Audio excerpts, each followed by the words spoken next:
ओंकार के साथ में नमः शिवाय जपते हैं उसे बोलते हैं ओम नमः शिवाय, और बिना ओंकार के जो जपते हैं उसे कहते हैं नमः शिवाय।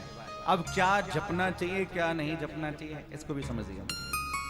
आजकल समाज में बहुत सारी बातें, शिव महापुराण की कथा बहुत सारी बातों को क्लियर करती है, बहुत सारे डाउट को क्लियर करती है। देखो अन्यथा मत समझिएगा, बात को समझिएगा। ओम नमः शिवाय जपने का अधिकार सबका नहीं है। शिव महापुराण में लिखा है ओम नमः शिवाय जपने का अधिकार केवल विप्रों को, ब्राह्मणों को। बोलो राधे राधे। राधे राधे। हमें क्या जपना चाहिए क्या नहीं जपना चाहिए, आजकल तो मैं देखता हूँ लोग गायत्री मंत्र घर में चला करके रखते हैं। भूल करके भी गायत्री मंत्र घर में मत चलाना, अगर चलाते हो तो आज के बाद बंद कर देना। ये मंत्र है, वैदिक मंत्र।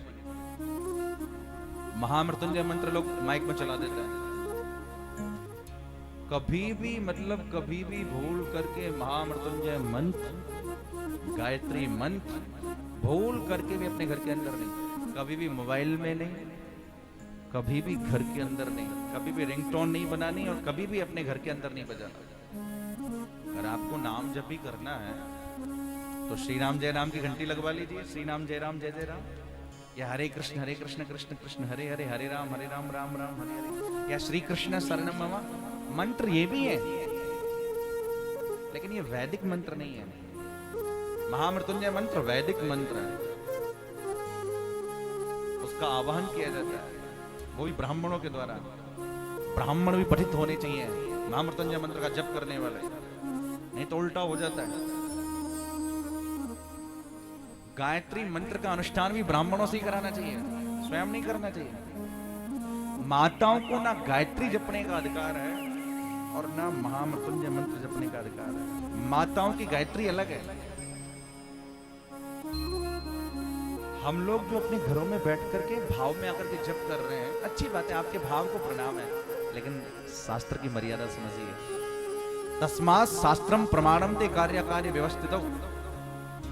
अगर मात्र शक्ति को गायत्री जपनी है तो उसकी परंपरा अलग है।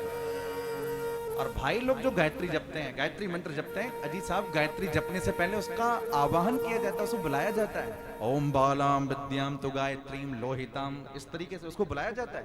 उसके बाद उसको साफ विमुक्ता किया जाता है, उसके बाद गायत्री का जप किया जाता है, जप करने के बाद उसका विसर्जन किया जाता है। इसलिए गायत्री जपने का अधिकार सबको नहीं है, महामृत्युंजय मंत्र जपने का अधिकार सबको नहीं है।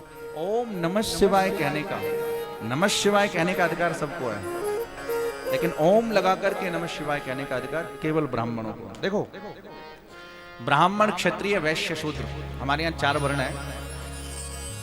ब्राह्मणों को ओम नमः शिवाय कहने का अधिकार है, सबको नमः शिवाय कहने का अधिकार है।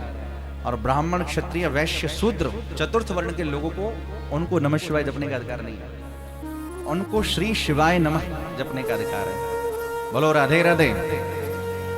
सब कहिए राधे राधे। आप कह रहे होंगे महाराज ये बात तो कुछ अटपटी बता रहे हो आप। मैं अटपटी नहीं बता रहा हूं, अटपटा आप जो कर रहे होंगे तो उनमें सुधार हो जाएगा। मैं शिव महापुराण की बात कर रहा हूं, मैं किसी की निंदा नहीं कर रहा हूं, लेकिन ये समझने वाली बात है, जिस दुनिया को ओम नमः शिवाय जपना चाहिए, आजकल वो श्री शिवाय नमस्तुभ्यम कह रहे हैं। श्री शिवाय नमः ये कह सकते हैं, लेकिन श्री शिवाय नमस्तुभ्यम ये मंत्र नहीं है। इसमें ना कोई मंत्र बनता है, ना छंद बनता है, और ना विभक्ति सही रूप से प्रकट होती है। इसलिए सबको श्री शिवाय नमः कहना चाहिए, ब्राह्मणों को ओम नमः शिवाय कहना चाहिए, अन्य लोगों को नमः शिवाय जपना चाहिए। अच्छा, जो लोग ओंकार के साथ जपना चाहते हैं उनके लिए भी नियम है, पवित्रता के साथ जपना। ये नहीं कि बिस्तर पे लेट रहे हैं, भोजन कर रहे हैं, ओम नमः शिवाय ओम नमः शिवाय, अपराध है। आसन पे बैठ के जपिए, हाथ में रुद्राक्ष की माला लेकर के जपिए, किसी संत सदगुरु से दीक्षा लेकर के जपिए। ये समझने वाली बात है, अपने आप नहीं। देखो व्यक्ति कितना भी पढ़ा लिखा हो, जब तक स्कूल से मार्कशीट नहीं मिलती ना, सर्टिफिकेट, तब तक मोहर नहीं लगती।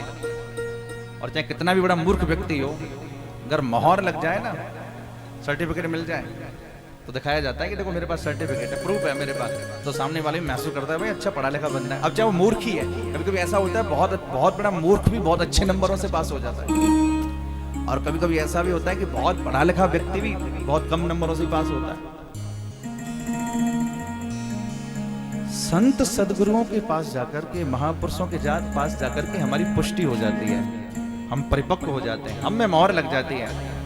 संत सदगुरु हमें दीक्षा देते हैं, हमें चिन्ह दे देते हैं, हमारे माथे पर तिलक देते हैं, गले में माला दे देते हैं, हाथ में जप करने के लिए माला देते हैं। उससे क्या होता है, चिन्ह होता है। जैसे जो सौभाग्यवती माताएं होती हैं अपने कंठ में मंगलसूत्र पहन लेती हैं, तो ये माना जाता है ये सौभाग्यवती माता है, वो चिन्ह है उनका। माथे पर सिंदूर धारण करें या पाँव में बिछुड़ी धारण करें, वो चिन्ह माना जाता है। उसी प्रकार जो जिस परंपरा से जुड़ जाए, जहां आपकी श्रद्धा हो, वहां से आपको चिन्ह मिल जाते हैं, गुरु की कृपा हो जाती है, मोहर लग जाती है। और जब मोहर लग जाती है तो फिर आप हाथ में रुद्राक्ष धारण कर सकते हैं, रुद्राक्ष की माला पर जप कर सकते हैं, गले में रुद्राक्ष धारण कर सकते हैं, उसके अलावा आप जप कर सकते हैं।